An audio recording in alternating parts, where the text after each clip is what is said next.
में पधारे हैं राजयोगिनी ब्रह्मा कुमारी प्रेम बहन जी, जो कि सर्कल के इंचार्ज हैं।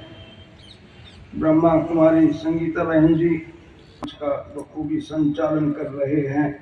सभा में उपस्थित प्यारे भाई और बहनों, सर्वप्रथम तो मैं महाशिवरात्रि पर्व की आपको शुभ बधाई दे रहा हूँ। हमें इन दुनिया वालों को शिव का संदेश सुनाना है। हमें इन दुनिया वालों भूली भटकी मानवता को सच्चा राह दिखाना है। रह न जाए शेष कोई प्रभु के पैगाम से शिव ब्रह्मा तन में पधारे हैं। कह दो विश्व के आवाम से, कह दो विश्व के आवाम से, हम हर वर्ष मनाते आ रहे हैं। ये भारतवर्ष का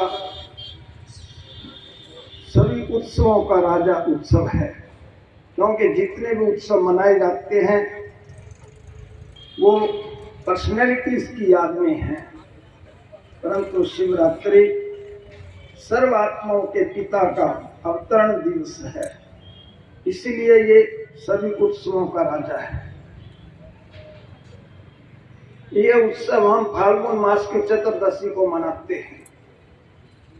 इसकी डेट फिक्स नहीं है।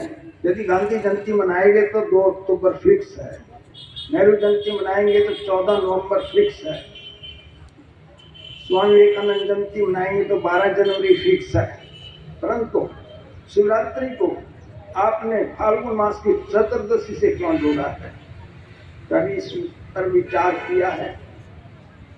फाल्गुन मास साल का अंतिम मास होता है और अंतिम मास की जो अमावस्या है वो सबसे काली रात होती है। उस काली रात से एक दिन पहले परमात्मा का अवतरण दर्शाया है राइटरों ने।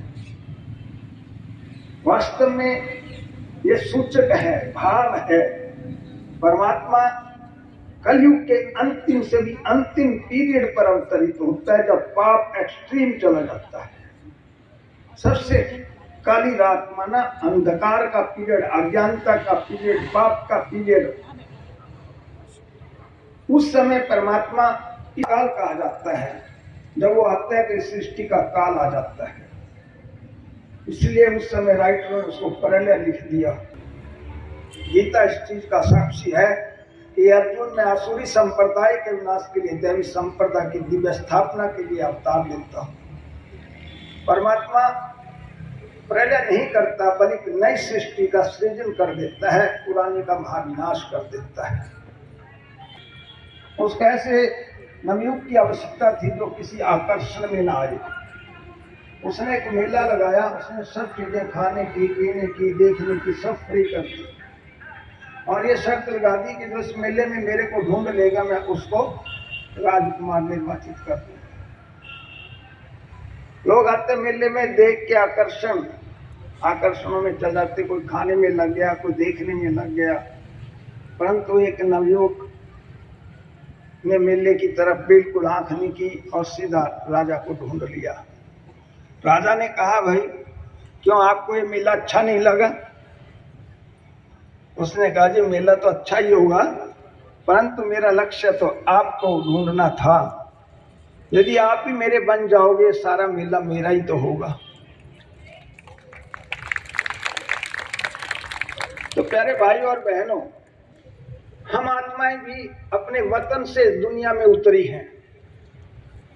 परमात्मा से हम वायदा करके आए थे, हम आपको जरूर याद करेंगे, आपको जानेंगे, पहचानेंगे, आपसे शक्ति लेंगे। परंतु हम तो आकर इस मेले में उलझ गए हैं। उसको तो ढूंढ ही नहीं रहे, वो कौन है, कैसा है, क्या करता है, क्या नहीं करता है। उससे तो हम दूर होते चले गए।